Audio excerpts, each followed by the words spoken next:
Hello everyone, bienvenue dans cette vidéo Business English qui sera dédiée aux présentations orales. Aujourd'hui au programme 3e volet, je vais vous montrer comment faire de belles transitions entre les différentes parties de votre exposé. Quand on assiste à une présentation orale, c'est exactement comme quand on conduit sur une route que l'on ne connaît pas.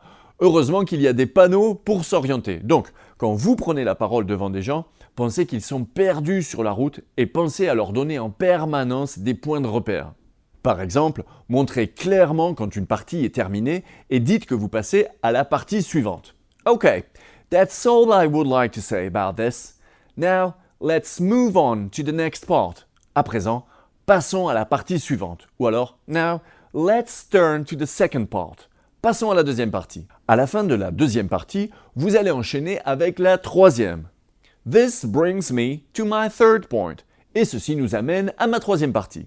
Vous avez remarqué comme il y a toujours quelqu'un qui pose une question en avance sur le sujet dont vous alliez parler juste après.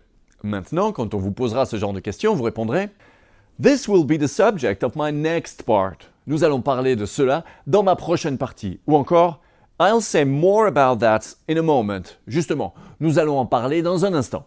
Je le répète, l'enjeu d'une présentation orale, c'est de garder l'attention du public. C'est votre responsabilité de ne pas les larguer dans les virages.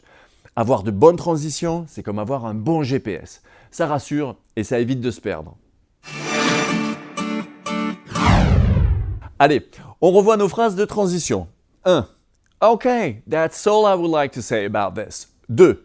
Now, let's turn to, ou alors, let's move on to the next part. 3. This brings me to my third point. Et 4. I'll say more about that in a moment. À présent, c'est à vous de jouer. Pour vous évaluer et découvrir plus de phrases sur le sujet, cliquez sur le bouton à droite de votre écran. C'était Julien Escalé pour vous rappeler que travailler en anglais, ce n'est pas compliqué quand on sait comment faire. Bye bye!